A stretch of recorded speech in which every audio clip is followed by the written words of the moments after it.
Ang kwentong ito ay hango sa totoong buhay. Mula ito sa isa nating kabayan na itago na lamang natin sa pangalang Omeng. Taong 1978, probinsya ng La Union. Galing sa mahirap na pamilya si Omeng. Katulad ng karamihang magsasaka sa lugar, araw-araw kumakayod sa sakahan. Bawang ang kanilang pananim, nakakarampot lang din ang kinikita. Minsan nalulugi pa, lalo na kapag apektado sa masamang panahon. Kaso nga lang, hindi siya tumutulong dahil madaling mapagod ang katawan at kaagad nagkakasakit. Magagaan na trabaho lamang ang ibinibigay ng tatay sa kanya. Tagapagbantay tuwing hapon. May mga pasaway kasi na nagrarambulan sa mismong tahanan, mga kapitbahay na basagolero. Sa paglipas ng panahon, nagbago ang kanyang buhay nang aksidenteng matagpuan ang isang bawang. Kakaiba kumpara sa karamihan, matingkad ang kulay, matigas dahil naging bato. Dala ng kuryosidad ay kinuha niya ito at gabi-gabing tinitignan. Iniisip kung ano ito hanggang sa nahumaling at araw-araw nang dinadala. Nang tumagal, nararamdaman na lamang na nagbabago na ang katawan.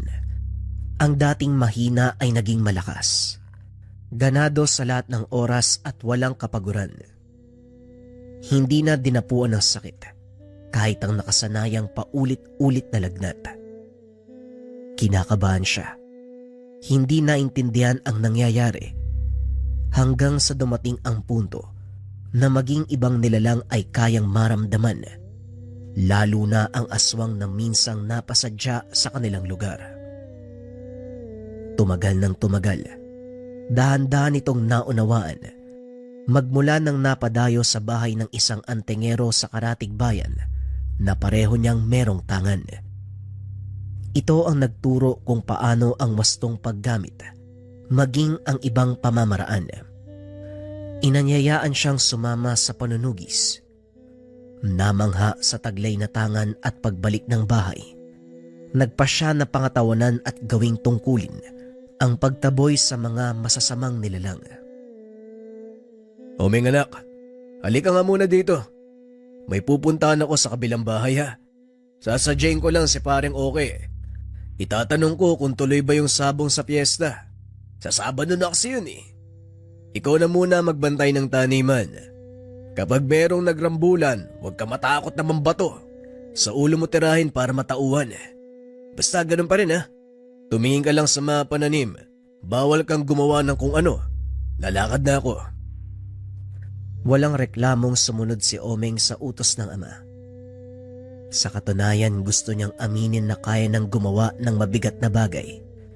Pero sa takot na baka kung ano ang sabihin, sinarili muna. Umaasa na balang araw magkakaroon ng lakas ng loob para magtapat. Kagaya ng nakasanayan, nagbitbit siya ng upuan at nagtungo sa gitna ng taniman. Doon naupo habang tinitignan ang paligid. Dala niya ang tirador at supot ng bato, panlaban at pangtaboy sa mga pasaway. Tao man o hayop, lalong-lalo na ang mga peste. Payapa naman ang mga sumunod na oras, hanggang sa unti-unti nang narinig ang rambulan. Nauso ang basag ulo sa mga ito at wagas kung manggulo.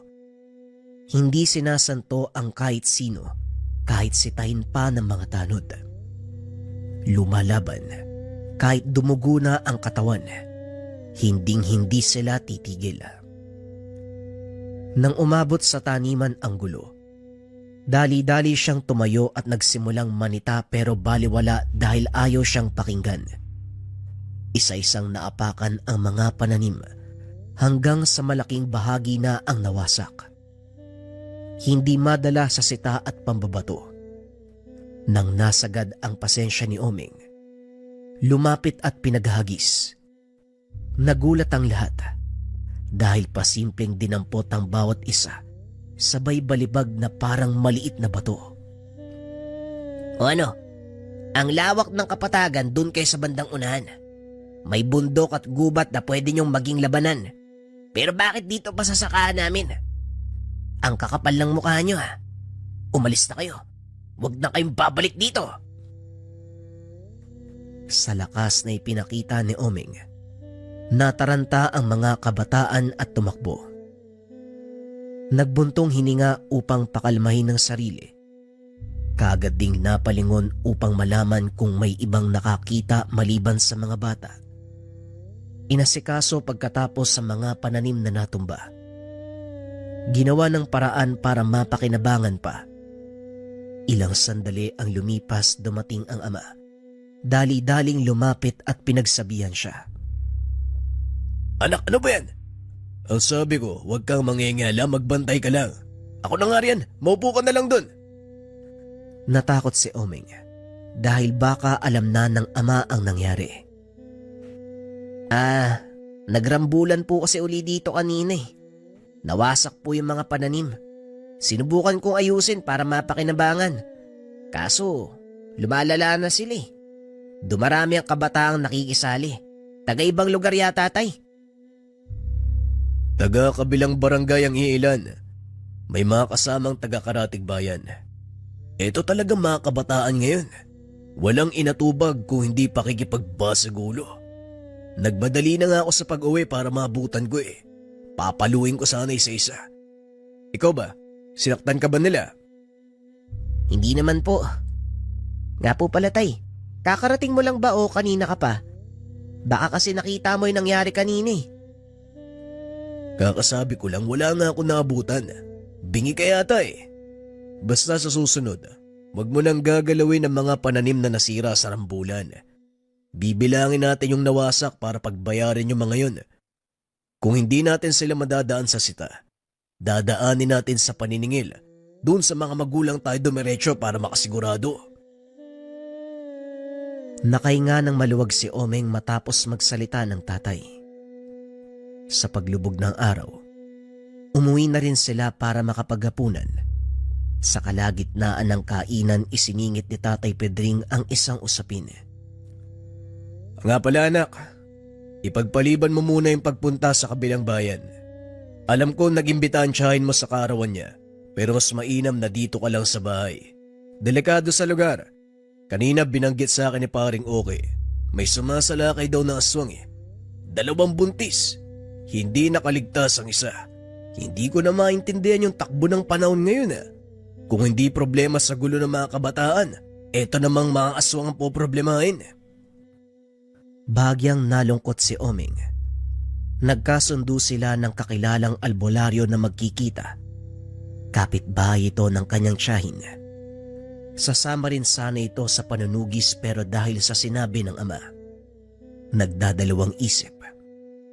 Hindi niya ugaling sumaway, lalo na kapag sinabing bawal ang paglabas. Bakit po pala may aswang, tay? Saan ba galing yung mga nilalang na yan? Bakit sila kumakain ng tao? Yung laman ng tao? Tapos talagang buhay pa yung sadya. Ay nako, malay ko sa mga halimaw na yan. Nung magkaisip ako, nandyan na yan eh. Ayos lang sana kung hanggang pananakot ang gagawin. Buhay na ang tinitira eh. May mga tao na nag-aral kung paano sila pupuksain. Tinatawag silang manunugis kung hindi mo alam. Ang iba may anting-anting o mutya, antingero, bagay na nagsisilbing proteksyon upang malabanan ng mga ito at makasabay sa kabangisan. Sana umabot sa kalaman nila para matulungan ng mga tao. Paano kung magkaroon ako ng mutya? Tay, ilagay na lang natin sa ganong usapin ha. Papayagan mo ba akong lumabas para manugis? Natigilan ang ama at napatitig sa kanya. Hindi ito nakapagsalita. Ilang sandali pa bago nakaisip ng sasabihin. Matyaga naman siyang nag-intay upang malaman ang sagot. Isang biyaya ang pagkakaroon ng mutya. Bihira lamang itong mangyari sa buhay ng tao dahil hindi basta-basta ang bagay na yan. Kung sakaling magkaroon ka,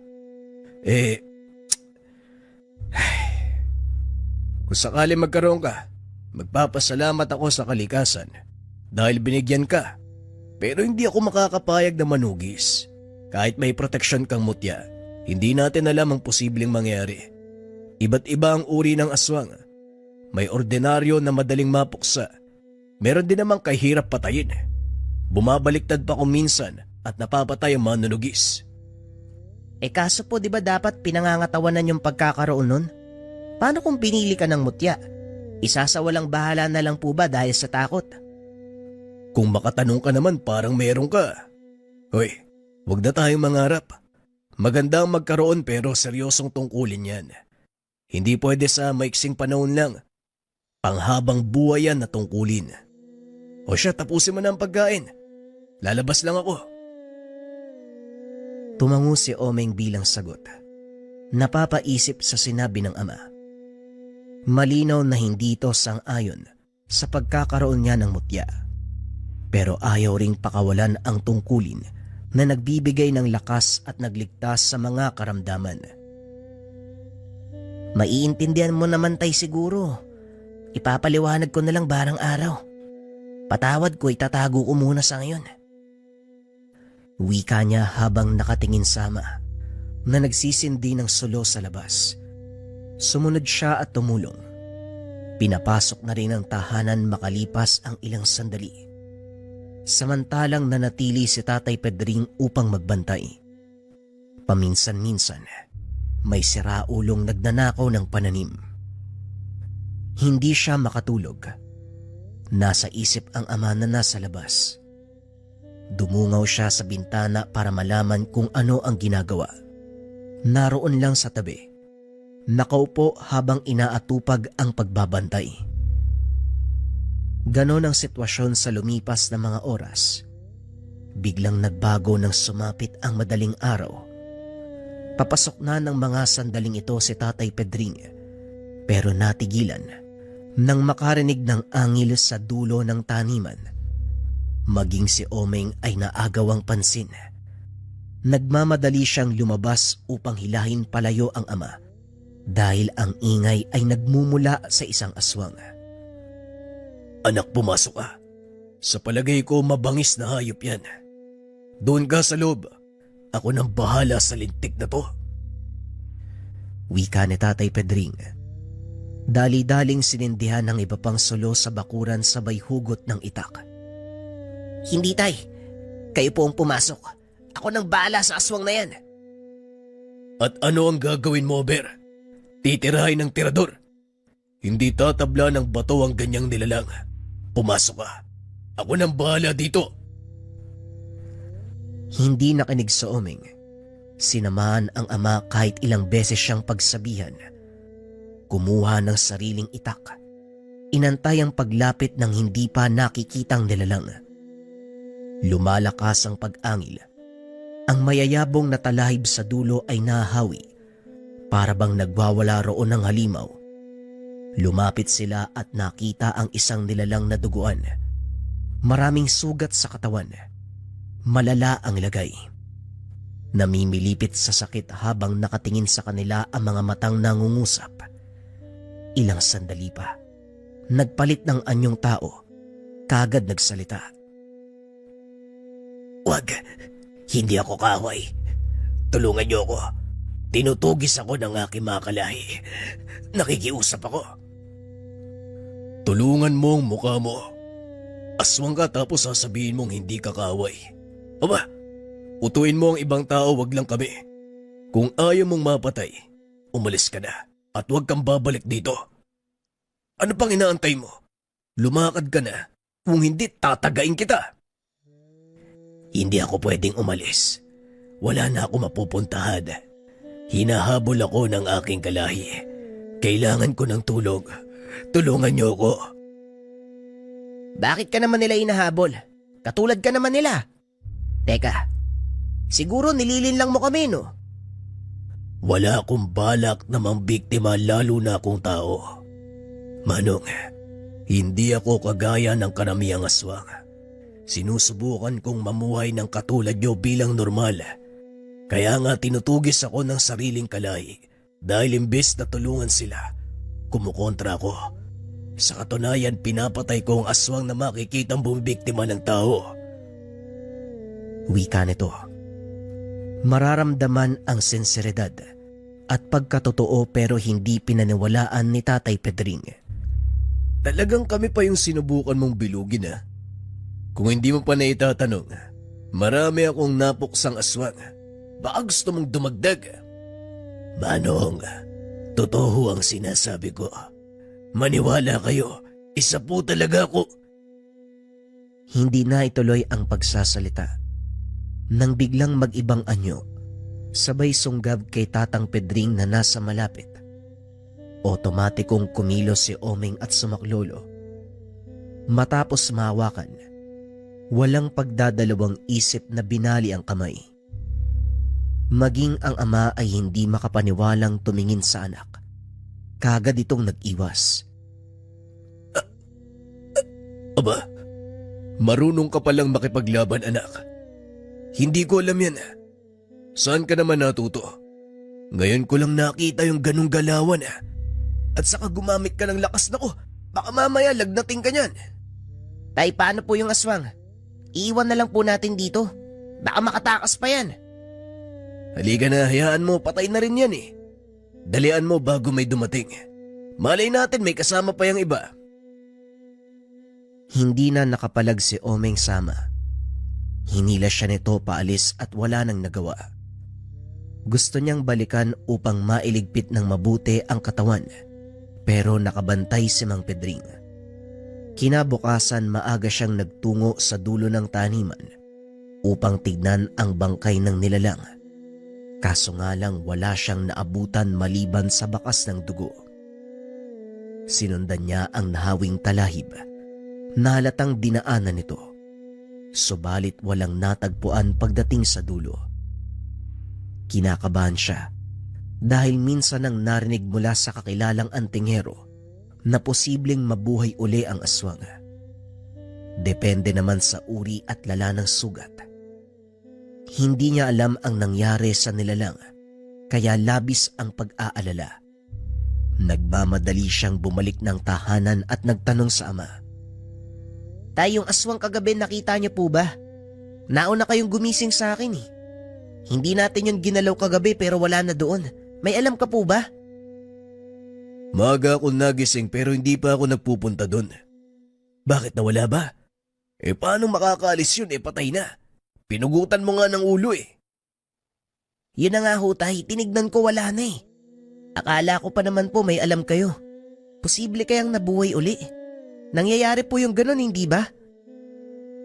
Wala akong ideya sa ganyan Isa akong hamak na magsasaka ng bawang. Pero paano mo nasabi na mabubuhay uli?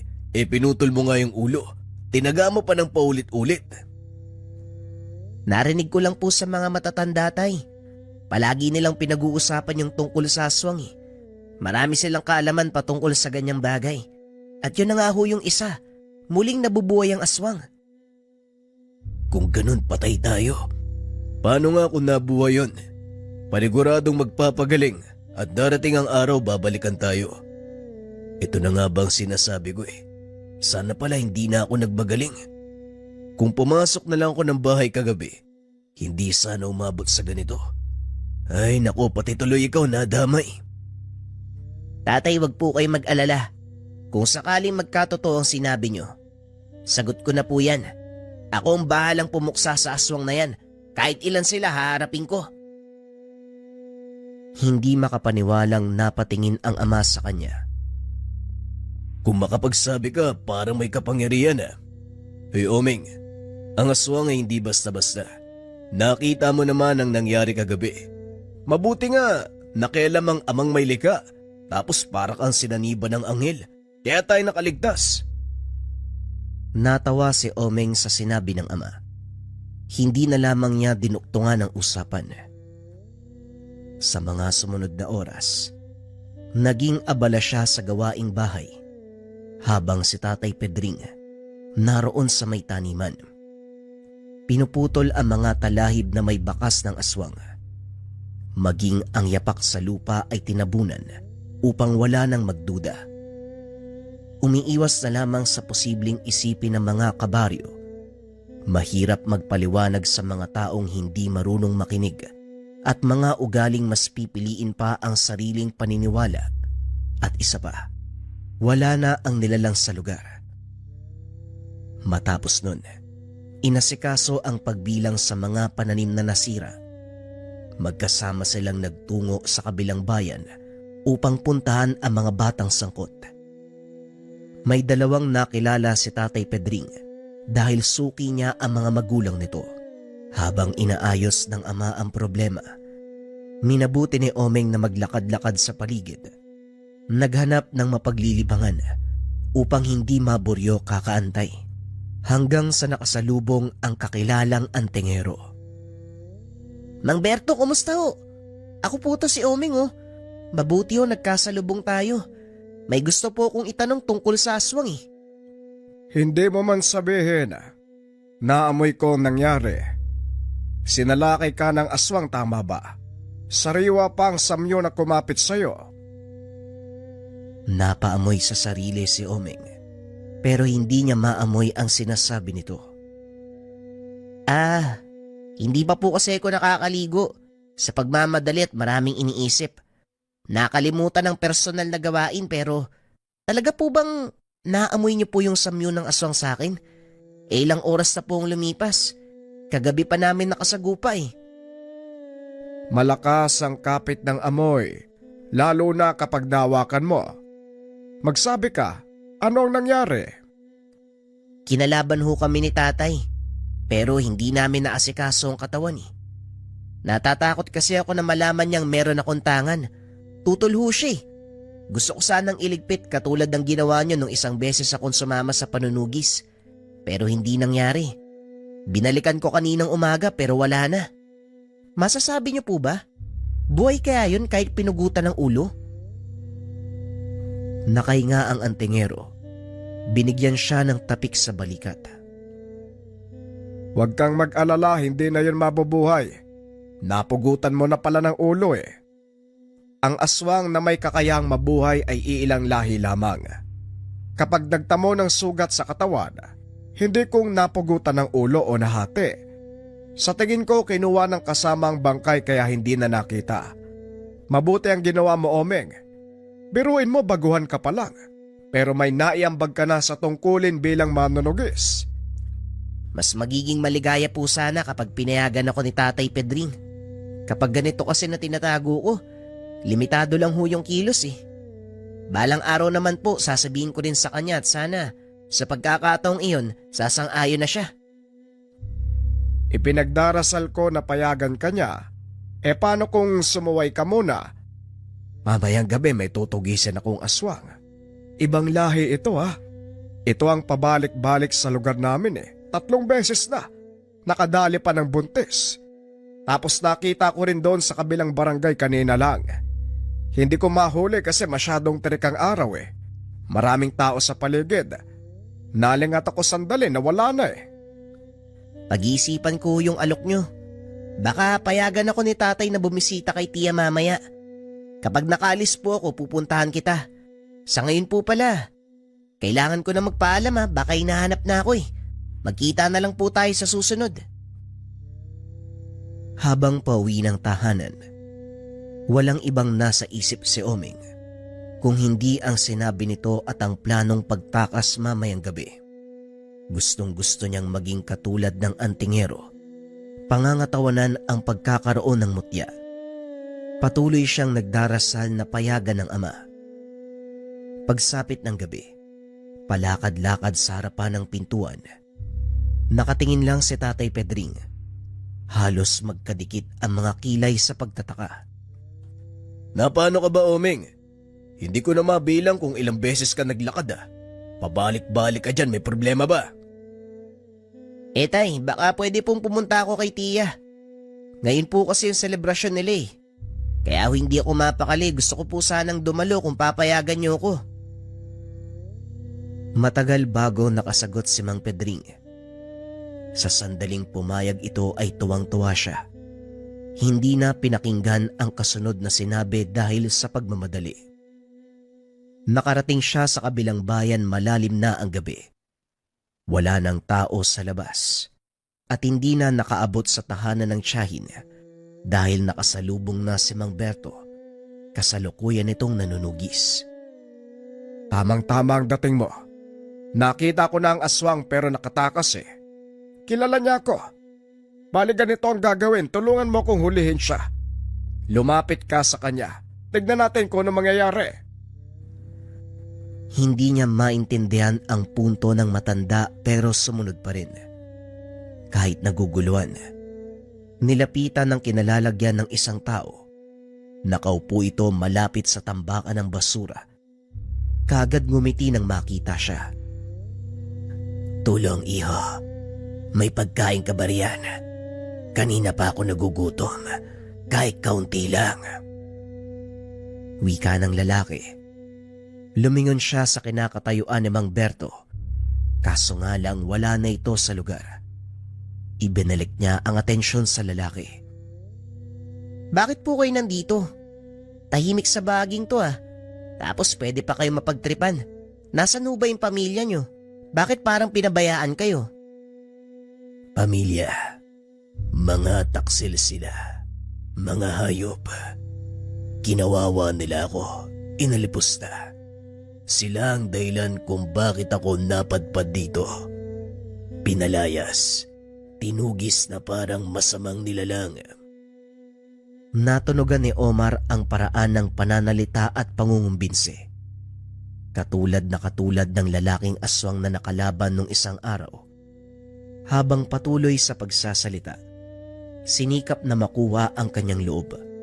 Nasipat si Mang Berto sa hindi kalayuan. Pagkatapos makuha ang senyas ay naganda na. Malapit lang po yung bahay ko dito. Kung gusto nyo, sumama po kayo sa akin para may matalugan kayo ngayong gabi. Nauna siyang maglakad para gabayan ng lalaki. Nang malapit na sila kay Mang Berto, nahalata at maging siya ay nakilala. Anting-anting, manloloko, mga manunugis. Wika nito. Kagad siyang hinuli. Dinala sa liblib na lugar.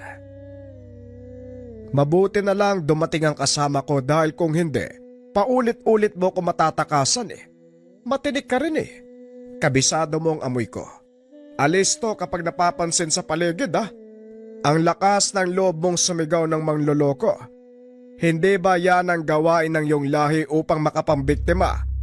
Kunwari kawawa pero may pakay pala. Wika ni Mang Berto habang pinaliliguan ng langis ang buong katawan nito. Nakagapos ang kamay at paa kaya wala nang kawala. Sinaksak din gamit ang patalim. Ilang sandali pa ay sinunog hanggang sa buto lang ang natira. Tahimik lamang na nanonood si Oming sa ginagawang pagpaslang ng antingero. Tapos na. Pwede ka nang umuwi. Siguradong papagalitan ka na naman ng tatay mo eh. Anong paalam ba ang sinabi mo sa kanya para payagan ka? Kaarawan po kasi ni Tia ngayon. Yun na lang ang sinabi ko. Pumayag si tatay kaya nagmadali na po ako papunta dito. Kinakabahan nga ho ako eh. Siguradong magagalit yun. Talagang magagalit ako. Ang sabi dadalo sa selebrasyon ng tiyahin.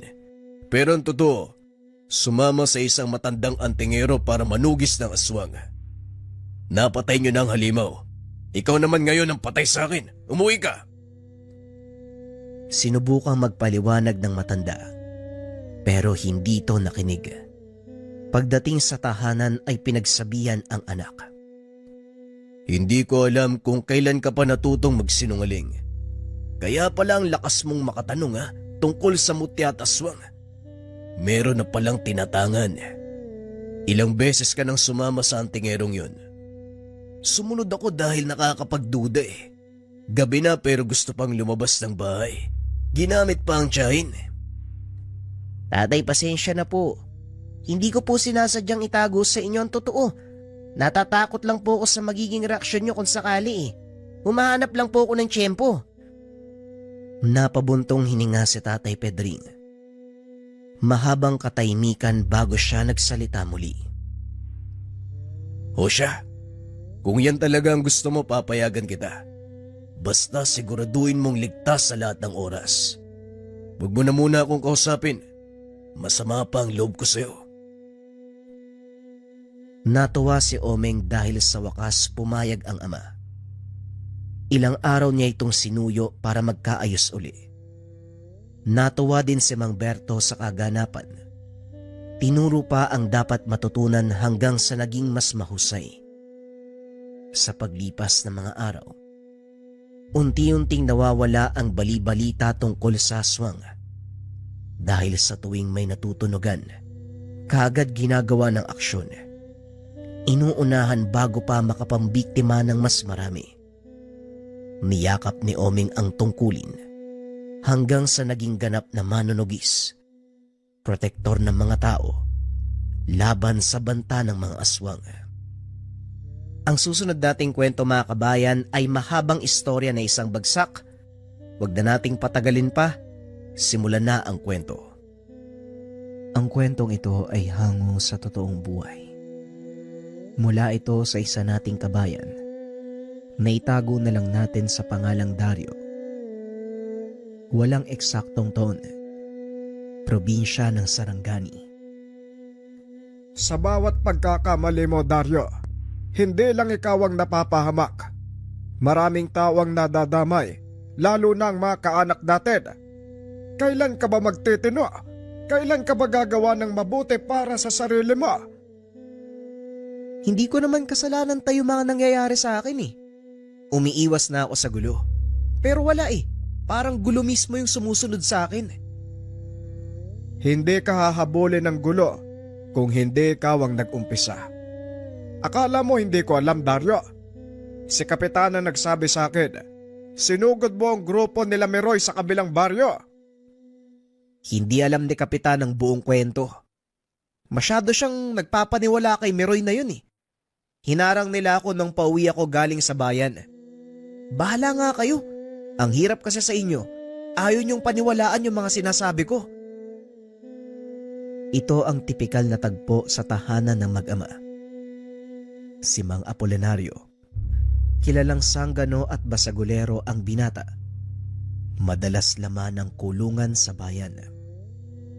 Kabaliktaran nito ng kanyang ama, na kilalang manggagamot sa kanilang lugar. Madalas itong ipinapatawag ng kapitan dahil sa mga ginagawang kalokohan ni Dario.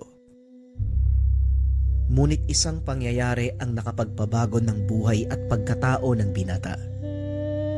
Isang hapon kakagising lang ni Dario. Nagulat ito nang lumabas ng silid.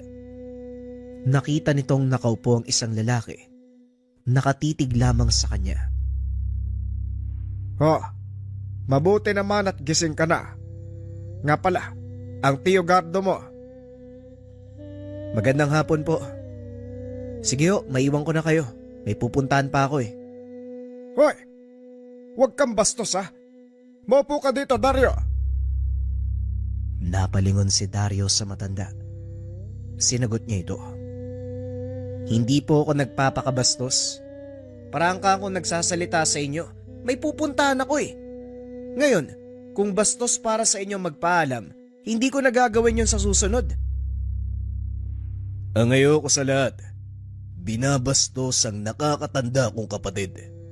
Maupo ka dito kung ayaw mong masaktan.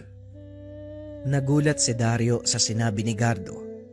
Lalong nag-init ang ulo. Talaga? O sige nga, subukan mo nga akong paupuin. Hindi na nagsalita si Gardo. Nakatitig lang ito sa kanya. Laking gulat ng binata dahil tila nanigas ang mga tuhod nito. Hindi na makakbang. Bakit? Bakit hindi ko maiakbang ang paa ko? Anong ginawa mo? Ang lakas ng loob mong hamunin ako. Pero pag-akbang lang, hindi mo magawa. Nakakaya ka. Ito ba ang sinasabi mong magmamana ng kaalaman mo, Manong? Masasayang lang ang lahat. Hindi pa napapagtanto ni Dario ang kanyang tadhana.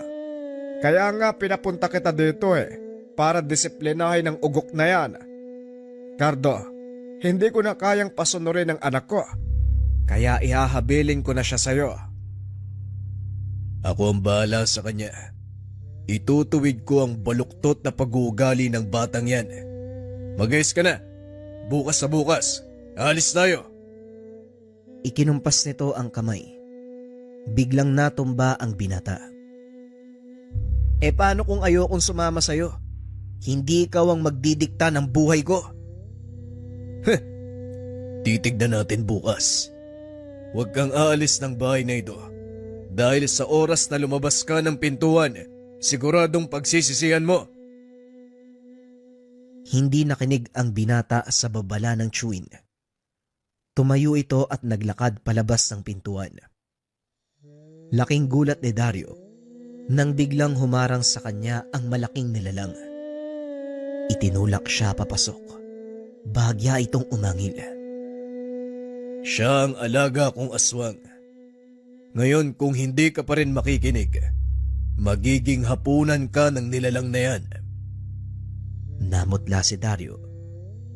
Hindi makaalis sa kanyang kinaupuan hanggang sa inutusan ni Gardo na umalis ang nilalang. Saka pa lamang nakatayo ang binata, dali-daling pumasok sa kanyang kwarto. Nako, ikaw naman oo. Mukhang nasindak mo naman yata ng husto si Dario. Hindi ko alam, buhay pa rin pala ang alaga mong aswang. Matagal na kaming nakapagpahinga, Manong. Payapa na yung baryo kaya wala nang masyadong ginagawa si Filemon. At isa pa, talagang mahaba ang buhay ng mga kagaya niya, lalo pat mula siya sa purong dugo na mabangkilan. Tandang-tanda ko pa. Nung una kong makilala si Filemon, ilang taong gulang pa lamang siya nun sino bang mag-aakala na isang aswang pala yan? Tama ka, Manong, kahit ako.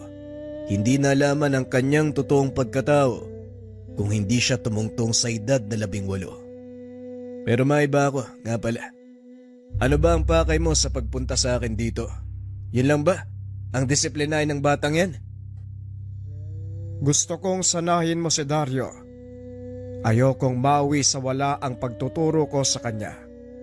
Matanda na ako, Gardo Hindi ko na kayang pasunurin pa siya sa gusto kong mangyari. Hindi mo naman kailangan pasunurin siya sa gusto mong mangyari.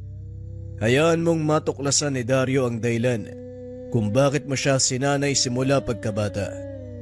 Hindi lang nagabayan ng maayos ang anak mo, Manong. Hayaan mong ako magturo sa kanya. Sisiguraduhin kong pagbalik niya dito, matino na ang pag-iisip at meron ng direksyon ng buhay niya. Kinabukasan maaga nitong ginising si Dario. Pupungas-pungas pang lumabas ng silid ng binata nang batuin nito ng tuwalya ng kanyang ama.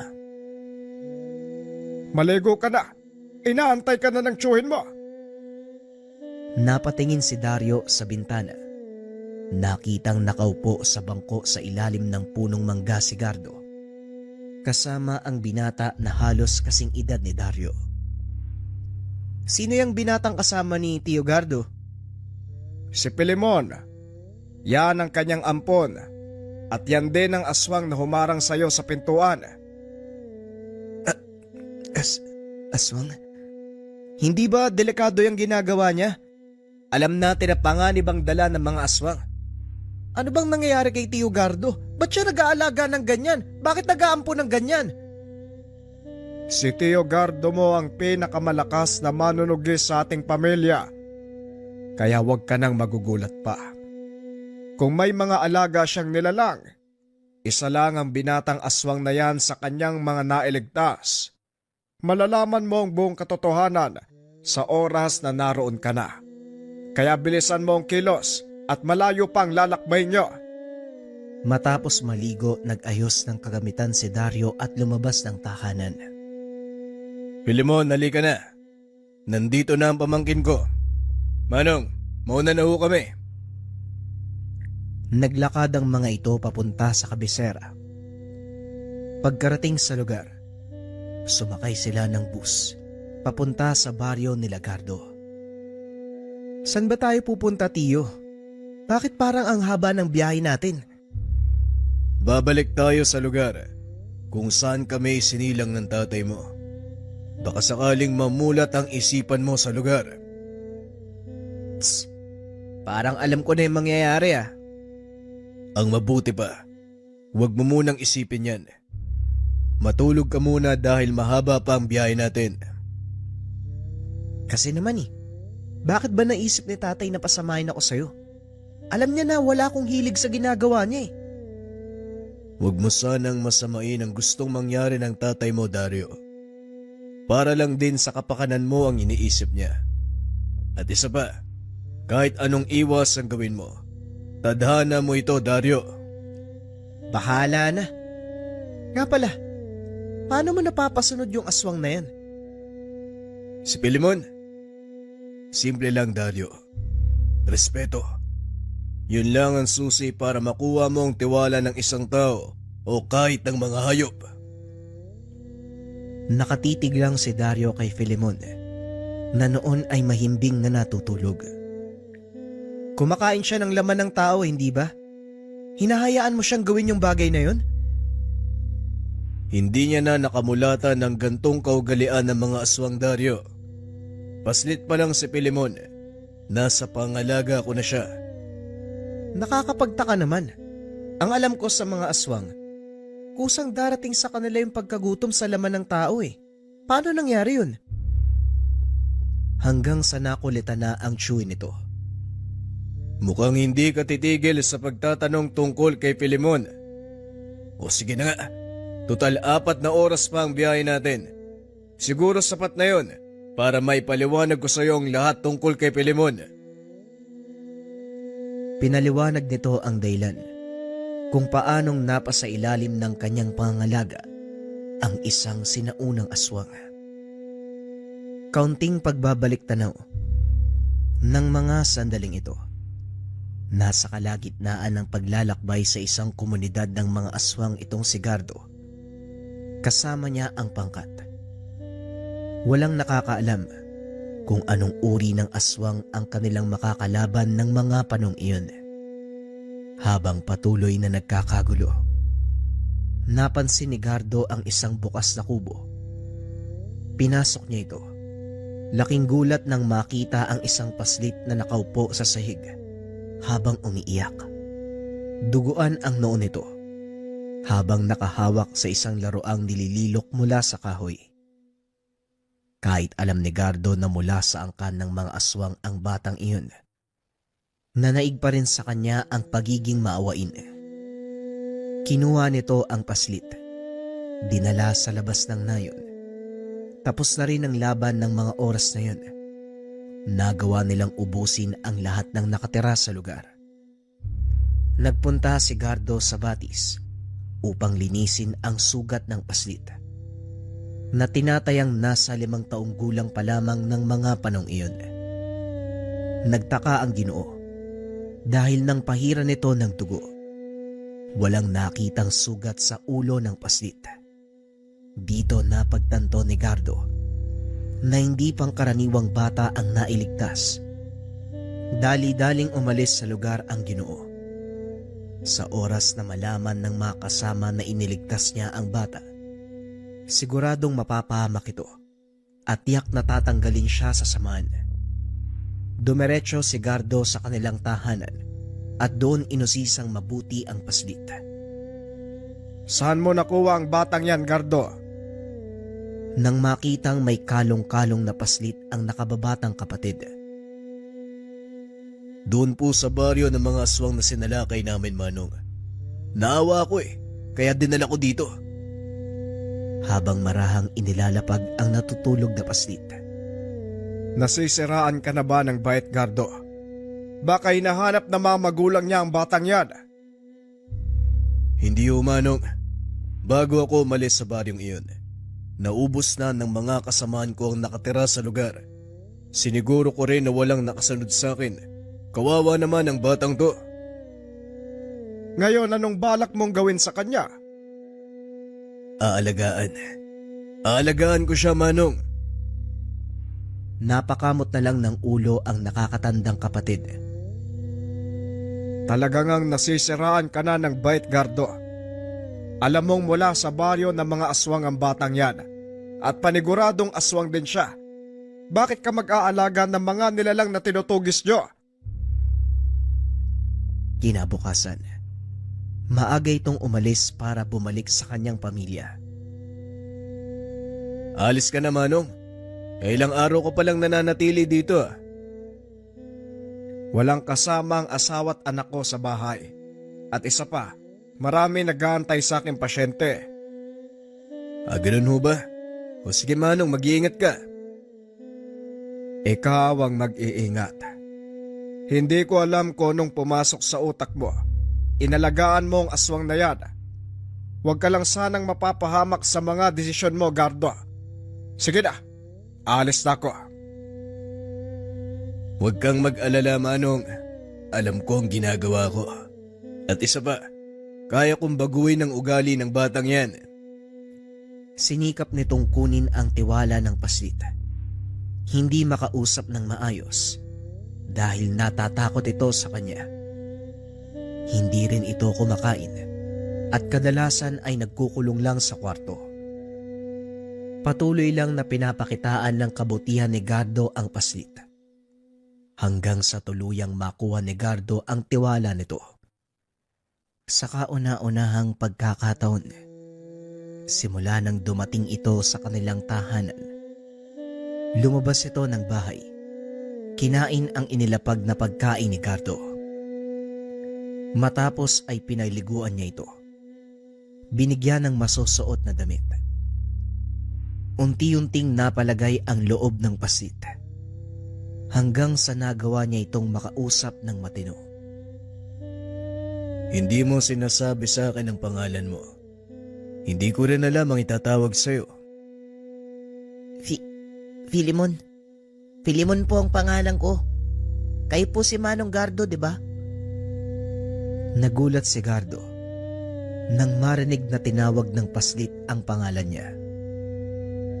Oo, yan nga ang pangalan ko. Mabuti naman at nagsalita ka na. Ilang taon pa ang nagdaan. Tuluyang nabago ng Ginoo ang pagkatao ni Filimon. Ngunit gaya ng sinasabi ni Mang Apolinario, mula sa lahi ng aswang ang paslit. Gaya ng inaasahan, isang hapon habang naglalakad pauwi, laking gulat nito nang biglang natigilan si Filimon. Papalubog na ang araw ng mga sandaling iyon. Nakatitig ang binatang si Filimon sa kalangitan. Filimon, anong nangyayari sa'yo? Halika na, abutan tayo ng ulan. Sandali lang, Manong. May nararamdaman akong paparating. Natila ba inaamoy ang hangin? Nang biglang lumabas mula sa gilid ng daan ang isang malaking aso, dinamba nito ang binata at kinalmot ng paulit-ulit. Halos mapatakbo si Gardo dahil sa gulat. Ngunit hindi ito pinangunahan ng takot. Dali-dali niyang binunot ang itak. Tinaga sa likuran ang nilalang. Mabilis itong tumakbo papunta sa kadiliman. Inalalayan naman ni Gardo si Filimon para tumayo. May sugat ka. Halika, kailangan nating gamutin yan. Huwag mo kong alalahanin, Manong. Kaya kong pagalingin ang sarili ko. Aswang ang isang yun. Kailangan niyang mamatay. Matapos ay sumunod ito sa kadiliman para habulin ang nilalang. Mabilis na sumunod si Gardo upang tulungan ang binata. Napakabilis kumilos ni Filimon. Halos hindi na ito maabutan ni Gardo. Nang mga sandaling iyon, isa lang ang pumapasok sa isipan ng Ginoo. Nakumpirma ito nang maabutan niyang naglalaban ang dalawang nilalang. Naroon sila sa gitna ng gubat. Hindi alam ni Gardo kung sino ang susugurin dahil halos magkamuka ang mga ito. Nag-antay ang Ginoo ng mga palatandaan para makilala nito si Filimon. Ngunit nabigo ito hanggang sa tuluyan ng matapos ang laban sa pagitan ng dalawang nilalang. Naiwang nakatayo ang isa sa kanila, habang ang isa naman apak-apak nito sa ulo. Akmang lalapit sana si Gardo sa nilalang. Bigla itong umangil. Kinagat sa leeg ang nakahandusay na aswang. Walang tigil na sinipsip ang dugo ng kalaban. Ilang sandali pa, inihagis ito palayo ang biktima. Nilingon si Gardo. Itinutok ng Ginoo ang kanyang itak sa nilalang. Ngunit marami itong naglakad at hinawakan ang talim ng itak. Ako ito, Manong. Wala kang dapat ikatakot. Sige na ho, ibaba niyo po yung itak. Salamat naman sa Diyos.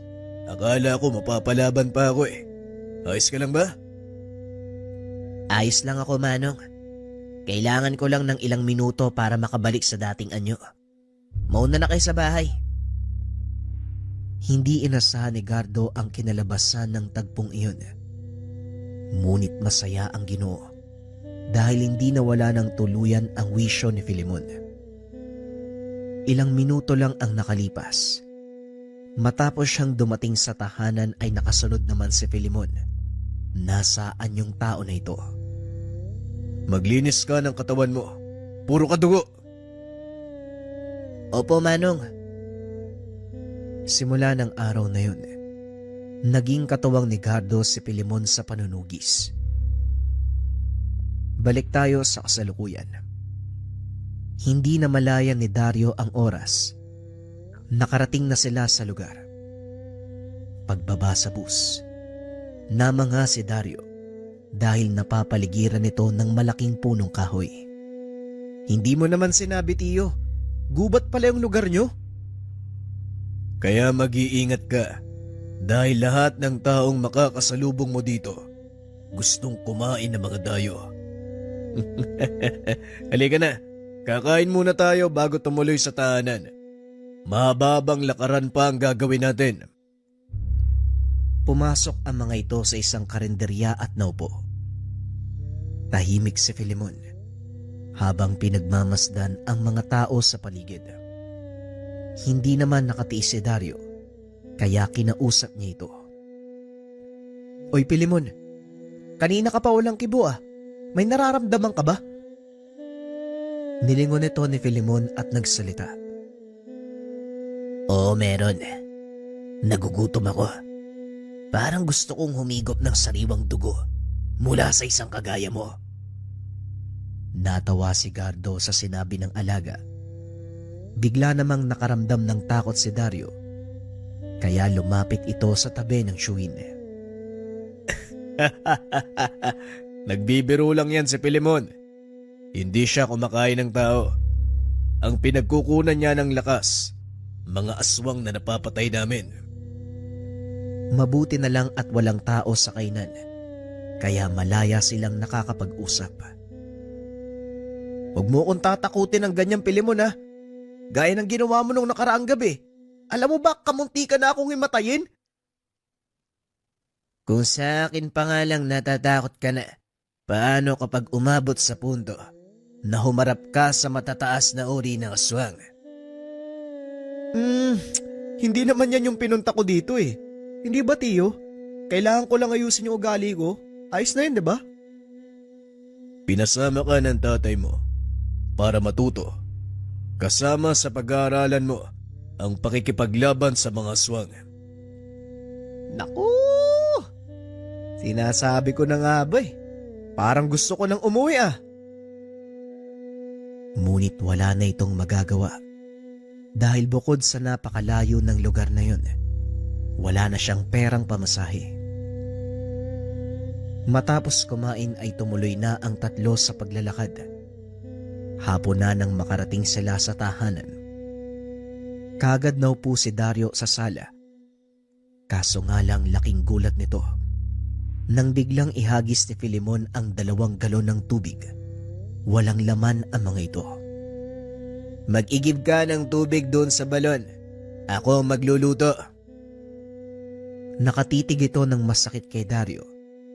Kaya dali-daling tumayo ang binata para sundin ang sinasabi nito. Matapos mag-igib, Kusa nitong kinuha ang mga tuyong kahoy sa imbakan, dinala sa abuhan. Simula ngayon, kailangan mong kumilos. Kung gusto mong kumain, yan ang patakaran namin ni Filemon sa tahanan na ito. Para namang may magagawa pa ako. Pero teka, suplado pa talaga si Filemon? Kaalam mo ang gwapo eh. Hindi naman. Minsan talagang masungit lang yan. Hindi rin madalas magsalita. Kaya kung hindi mo pa lubusang kilala si Filemon, hindi mo lubos na mauunawaan ang ugali niya. Sa paglipas ng mga araw, unti-unting nasasanay si Dario sa kanyang bagong kapaligiran. Walang ibang taong nakikita dahil nasa kalagitnaan ng gubat ang kanilang tahanan. Bagay na ipinagtataka ng binata dahil ang alam niya, dito ipinanganak ang ama. Tiyo, di ba sabi mo dito kayo lumaki ni tatay? Bakit gubat to? Oo, dito kami lumaki. Hindi ko na pinutol ang mga tumubong puno para magsilbing lilim. Hanggang sa hindi na namalayan, lumago ito ng gusto. Mabuti nga yun, walang nakakapansin sa bahay natin. Matanong ko lang ho, bakit nyo naman po pinasok ang panggagamot? Gayong may pagpipilian naman kayo, di ba? Hindi naman kailangan yan, di ba? Oo, tama ka. May pagpipilian kami ni Manong noon. Pero mas ginusto namin kung anong meron kami ngayon. Ito ang buhay na nakagis na namin, Dario. Isang tungkulin mula sa may likha ang aming isinakatuparan. Tungkulin mula sa tagapaglikha. Ano naman yun? Ang tatay mo ay isang batikang manggagamot at ako naman ay isang mananugis. Dati, nang hindi pa nagkakapamilya ang tatay mo, magkasama kaming nanunugis ng aswang, mambabarang at kung ano-ano pang elemento na merong intensyon na manakit ng mga inosente. Yun nga yung tanong ko eh. Bakit kailangan yung obligahin ang mga sarili nyo sa ganitong gawain? Pwede naman kayong mamuhay ng payapa. Tama ka uli. Pwedeng-pwede namin gawin yon. Kaso lang, nakita namin ang realidad ng mundong ito. Kung wala ang mga gaya natin, siguradong maghahari ang mga aswang sa mundo. Wala na tayong magiging silbi pa kung hindi pagkain nila. Kaya ngayon mamili ka. Mamumuhay ka ng normal at maging pagkain ng mga aswang o lumaban at tugisin sila. Magpahinga ka na. Bukas, sisimulan ko ang pagtuturo sa'yo. Kinabukasan hindi pa man sumisikat ang araw. Ginising na ni Filemon si Dario. Dali-daling bumangon ng binata at sumunod. Samahan mo ako sa pangunguha ng mga tuyong kahoy. Mangunguha din tayo ng kabute para pangagaan. Naglakad ang mga ito sa paligid habang naghahanap ng mga kabute at namumulot ng mga tuyong sanga bilang panggatong. Medyo madilim pa ang kapaligiran ng mga sandaling iyon. Ngunit parang baliwala ito para kay Filemon. Pambihira, napakatalas ng mata mo ah. Nagagawa mo pang makita yung mga kabuti. Nakatago na yan sa tuyong dahon. Sanayan lang yan. Ito ang pangunahing pagkain namin ng tiyuhin mo. At halos araw-araw din ako namumulot sa lugar na ito. Kaya alam ko kung saan sila hanapin. Oh, teka, wag kang hakbang. Wala na, napakan mo yung isa oh. Sayang naman. Dito nakilala ng lubusan ni Dario si Filemon. Sa kabila ng pagiging aswang, may pambihirang puso. Banayad na pagkatao ang binata. Alam mo, kung hindi kita nakita sa totoo mong anyo, hindi ko iisipin na aswang ka eh. Ha? Bakit mo naman sinabi yan? Halos lahat ng tao sa baryo kinakatakutan ako. Kahit hindi nila nakita ang totoo kong anyo. Kabaliktaran ka nila. Siguro, hindi kasi nila nakikita kung sino ka sa pang-araw-araw.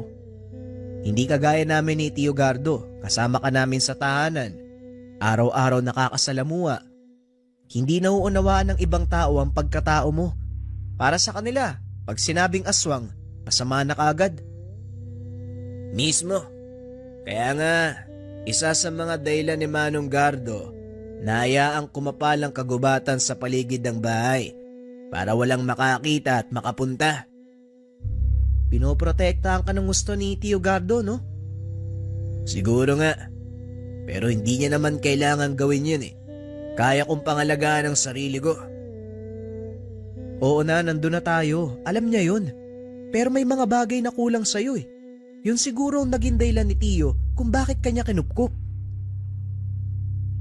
Ilang sandali pa napuno na ang lalagyan ng mga ito. Marami na ring tuyong kahoy na naipon. Kaya naman umuwi na sila ng tahanan. Ngunit pagdating sa bahay, nakita ng dalawa na may mga taong kausap si Gardo. Kilala mo ba yung mga taong yan, Pilimon? Hindi. Ngayon ko lang sila nakita. Marahang naglakad ang dalawa papasok ng tahanan. Nang makalapit ang mga ito sa panauhin, biglang nakaamoy ng pamilyar na sangyo si Pilimon. Nanlisik ang mga mata. Bagyang umangil. Napansin naman ito ni Dario, kaya kagad hinawakan sa balikat ang binata. Kalma lang, Pilimon. Kung ano man ang binabalak mo ngayon, maghulos dili ka. Naamoy ko sa kanila ang taong pumatay sa nanay at tatay ko. Mukhang kasama ni Tio Gardo mga yan eh. Ngayon ko lang sila nakita dito, kaya hindi ako sigurado. Nakatingin ang dalawa sa kinaroroonan ni Gardo. Maya-maya ay nakita nila. Pasimple itong lumilingon sa kanila. Umalis ang mga kalalakian. Pumasok ng tahanan si Gardo. Pilimon, mukhang may lakad tayo ngayong gabi. Isang bakahan ang sinalakay ng mga hindi kilalang nilalang. Marami sa mga alaga nila ang namatay. Namatay? Paanong namatay, Manong?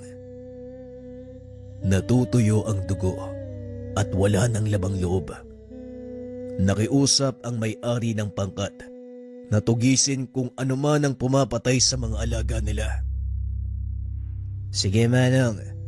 Maghahanda na ho ako ng mga dadalhin para pagsapit ng oras, lalakad na lang tayo.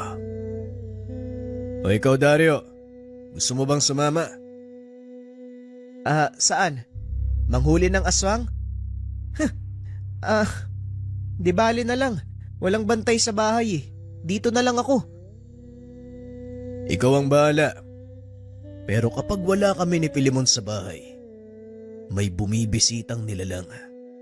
Sigurado ka bang makakatulog ka ng maayos?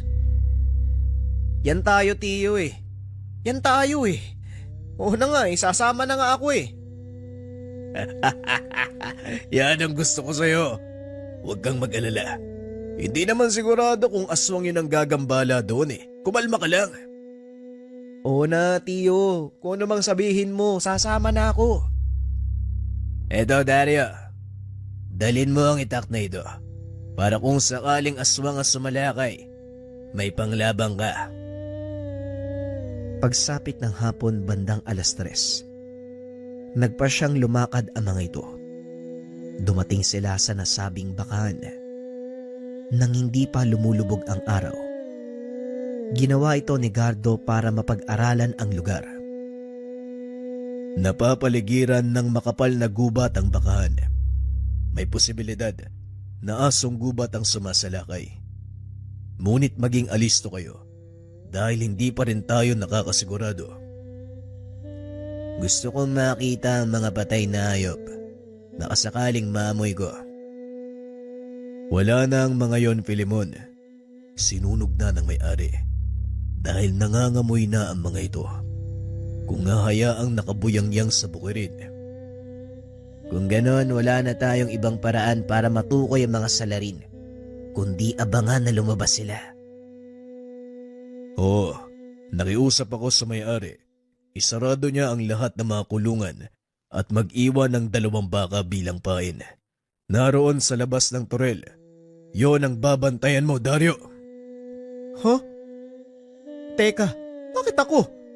Paano kung aswang nga'y sumalakay? Sasama lang ako Yun na nga ang punto. Kung sakaling aswang ang sumalakay, hindi ka nila kilala at hindi sila maghihinala. At isa pa, matatakam silang lumapit sa pain, lalo pa kapag meron silang naamoy na tao. Tiyo naman, gagawin niyo pa akong pain sa aswang. Tiyo, tigilan mo ko, ayoko. Ikaw ang bahala. Pero gaya ng sinabi ko, napapaligiran ng makapal na gubat ang paligid. Hindi natin alam kung saan manggagaling ang pagsalakay. Oo nga no, pwedeng nasa likod mo sila. Pero hindi mo napapansin. Kaya nga mas maganda kapag nasa kapatagan ka Nakaupo, kasama ang mga baka. Nakikita ka naman namin Wala nang nagawa ang binata kung hindi pumayag sa gusto ng tiyuhin. Sinimula na ang plano. Naupo si Dario sa tabi ng mga baka. Inantay ang susunod na mangyayari. Samantalang si Nagardo at Filimon nagtago sa kung saan. Pinili ng mga ito na huwag ipaalam kay Dario ang kanilang lokasyon para kung sakaling aswang man ang sumalakay, hindi sila makikita. Palalim ng palalim ang gabi. Wala namang nangyayari. Tadtad ng kagat ng lamok ang braso, pati na rin ang binti ng binata. Kaya naman nagpa siya ito na gumawa ng siga. Namulot ng tuyong kahoy sa paligid si Dario. At habang ginagawa niya ito, nakarinig siya ng mga yabag ng paa mula sa kanyang likuran. Dahan-dahang lumingon ng binata. Nanlaki ang mga mata nang makakita ng malaking aso. Naglalakad ito papunta sa kanya. Nabitawan ni Dario ang hawak na kahoy. Marahang binunot ang itak na nakasugbit sa kanyang tagiliran. Huwag kang lalapit. Tatagayin kita. Habang umaatras, nataliso dito sa nagkalat na kahoy, dahilan para mawala ng balanse at matumba. Nabitawan nito ang itak. Nang lingunin ang nilalang, nakahanda na ito para sakmalin siya. Ngunit laking gulat ni Dario nang biglang may humila sa buntot nito. Inihagis palayo. Dali-daling tumayo si Dario. Nakita nito si Filimon. Tumatakbo papunta sa nilalang. Habang nagpapalit ng anyo, bigla itong tumalon pa itaas. Bumulusok papunta sa kinakatayuan ng nilalang. Isang malakas sa suntok ang ibinigay. Dahilan para sumadsad sa lupa ang ulo ng malaking aso. Hinawakan niya ito sa buntot at ilang ulit na hinampas sa malaking puno. Matapos nun, kinagat ni Filimon ang leeg ng nilalang. Sinipsip ang dugo. Nagkamali sila ng pagsalakay. Tinaon pa nila na gutom si Filimon. Nagawa nilang talunin ang nilalang. Ngunit lingid sa kaalaman ng mga ito na isang patibong ang kanilang napasukan. Naglalakad palabas ng kagubatan ang tatlo nang makita ni Dario ang mga kasamahan ni Cardo. Tiyo, hindi ba yan yung mga kasama mo? Anong ginagawa nila dito? Tanong ni Dario. Filimon, Dario, dito lang kayo. Ako na ang lalapit sa kanila at makikipag-usap. Naglakad ito papunta sa kinaroroonan ng mga kasama. Laking gulat ni Filimon nang makita nito ang isa pang nakatagong lalaki. Hinampas nito ng kahoy sa likuran si Gardo, dahilan para mawalan ng malay. Hindi na nagdalawang isip pa si Filimon. Dali-daling tumakbo para matulungan si Gardo. Nanatili naman sa kinakatayuan si Dario. Hindi alam ng binata ang gagawin ng mga oras na yun. Nakita nitong pinagtataga ng mga kalalakian si Filemon habang nakayapos ito kay Gardo para maprotektahan. Hindi na kumikilos si Filemon at Gardo ng mga oras na yun. Kaya inakala ng mga kalalakian na patay na ang mga ito. Ngunit akmang aalis na sila sa lugar. Biglang umangilis si Filemon. Dahan-dahan itong tumayo. Inundayan ng taga ng isa sa mga lalaki ang binatang aswang. Ngunit sinalulang ito ni Filemon. Inagaw mula sa kamay ng lalaki ang itak. Hinawakan ni Filemon ang leeg ng lalaki. Walang pagdadalawang isip na hinila ang ulo, sabay kagat sa bandang leeg. Muling nagpalit ng anyo si Filemon. Pinagpapapatay ang mga kalalakian. Malakas na atungal ang pinakawalan ng aswang. Bumalot ito sa buong paligid. Nagkandalasog-lasog ang katawan ng mga kalalakian na nagtangkang pumatay sa kanila ni Gardo.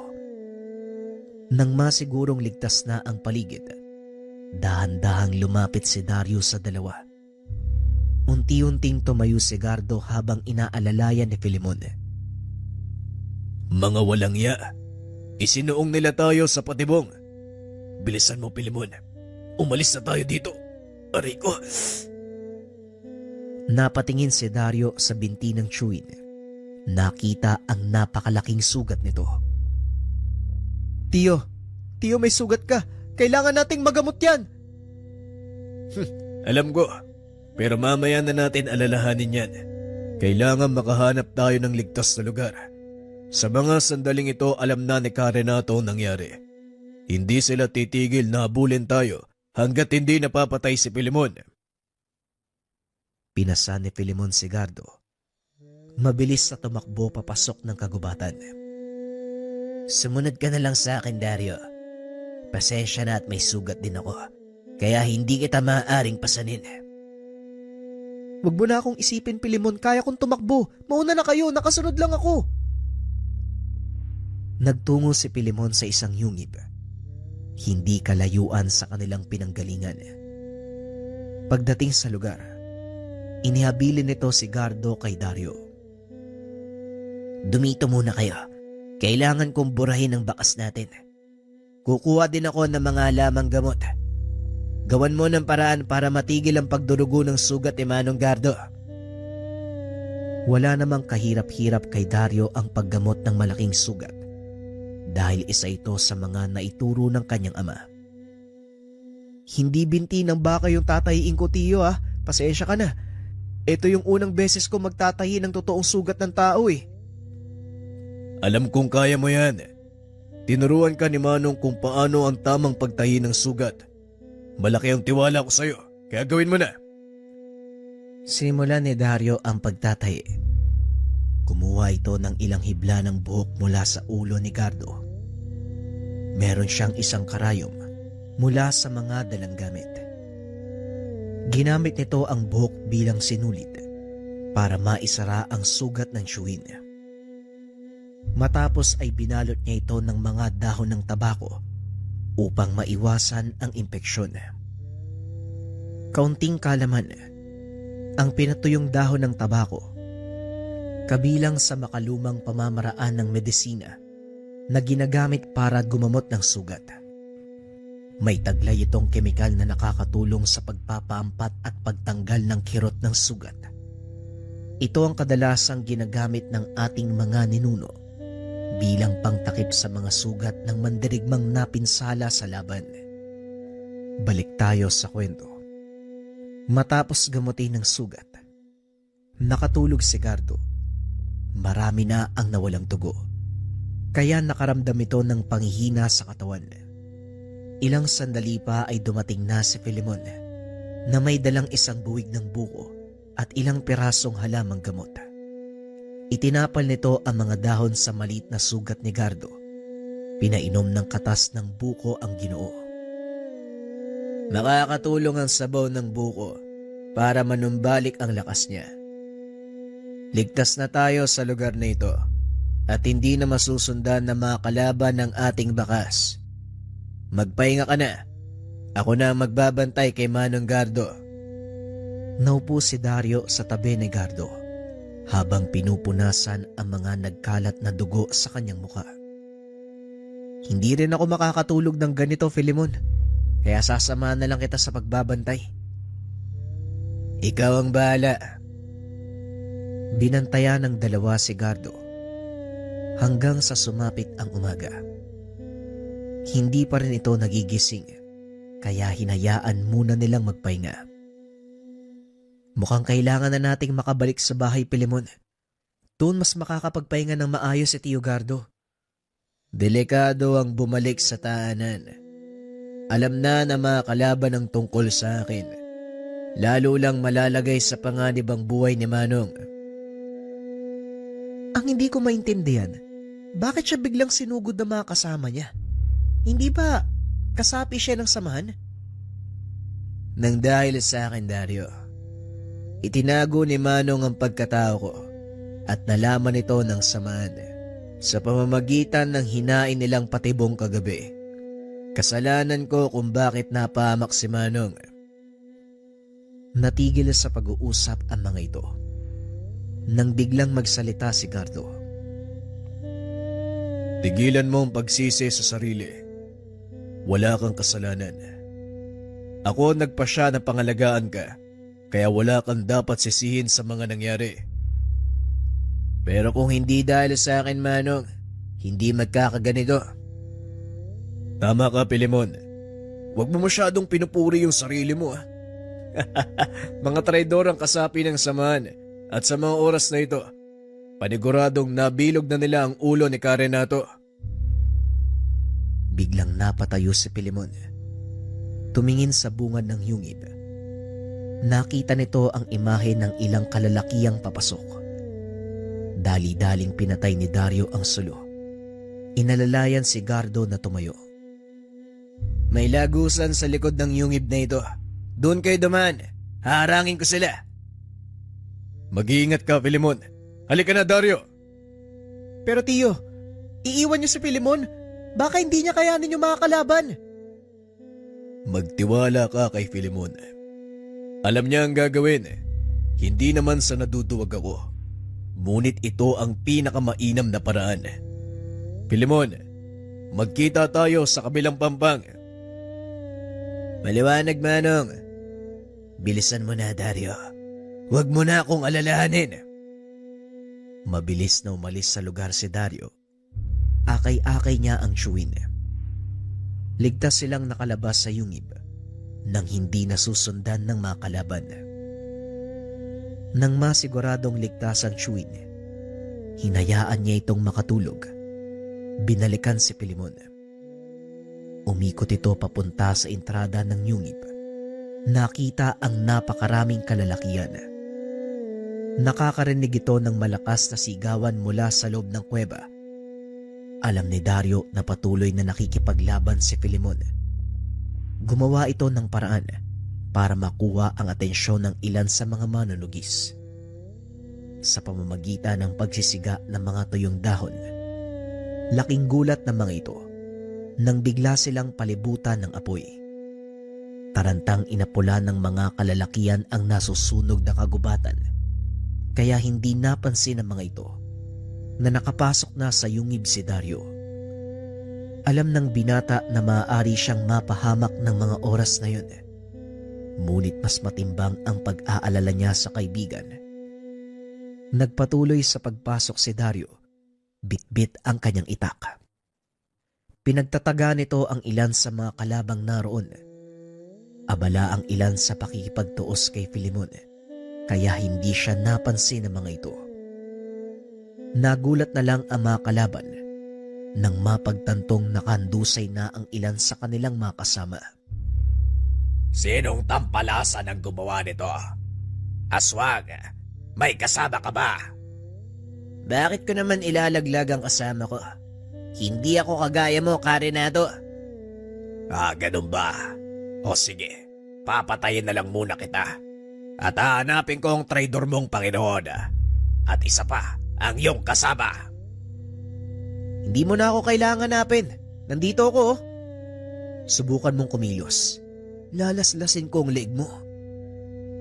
Dahan-dahang binitawan ng matanda ang hawak na itak. Hindi ko alam kung bakit nyo pinapangalagaan ang aswang na ito. Gayong may sinumpaan kayong tungkulin. Ang chewing ko meron, pero ako wala ah. Sabay tulak sa matanda. Malaking pagkakamali ang ginawa mo, bata. Hindi mo na sana ako pinakawalan. Ngayon pagsisisihan mo ang ginawa mo. Binitawan kita dahil hindi naman ako ang dapat na magpataw sa'yo ng parusa. Wala ka namang atraso sa akin eh. Nilingon ng matanda ang kinaroroonan ni Filemon. Laking gulat nito dahil wala na ang binata sa kinakatayuan. Nang muli itong magbalik ng tingin kay Dario, isang malakas sa suntok ang sumalubong sa kanya. Pinatay mo ang mga magulang ko sa kabila ng pagmamakaawa nila. Ginawa mo pa rin yun. Ngayon pagbabayaran mo ng buhay mo ang pagkamatay nila. Sabay sakal sa leeg ng matanda. Bumulwak pa itaas ang dugo nito. Pilit na nanlalaban si Karenato. Kaso nga lang wala na itong nagawa. Unti-unti nang nauubos ang kanyang dugo. Ilang sandali pa, narinig ni Dario ang malakas na lagutok ng buto. Hinila ni Filemon ang ulo nito. Inihiwalay sa katawan. Ngayon, matatahimik na mga magulang ko. Halika na, Dario. Balikan na natin si Manong Gardo. Pinagmamasdan ni Dario ang binatang aswang. Hindi ito makapaniwala na sa kabila ng napakaraming kalaban, ni isang sugat ay wala itong natamo. Talagang binalikan mo si Filemon. Tignan mo, oh. Parang wala nga nangyari sa kanya. Kasi Tiyo, hindi mo maaalis sa akin yung mag-alala. Kahit papano, parte yan ng pamilya natin ha. Nagulat si Filemon sa sinabi ni Dario. Lingid sa kaalaman ng binata. Ito ang matagal niyang pangarap, ang magkaroon ng isang pamilya. Simula nang mamatay ang mga magulang ko, wala nang kumilala sa akin bilang pamilya. Tanging si Manong Gardo lang ang nandyan para sa akin. Nagpapasalamat ako sa iyo, Manong. Pwes ngayon, hindi lang si Tiyo ang pamilya mo. Nandito ako, Filemon, no? At siguro, magtatagal muna ako sa lugar na to. Ano? Kaya mo bang maglakad, Tiyo? Marami pa tayong gagawin sa bahay. Ayoko nang kukubad-gupad.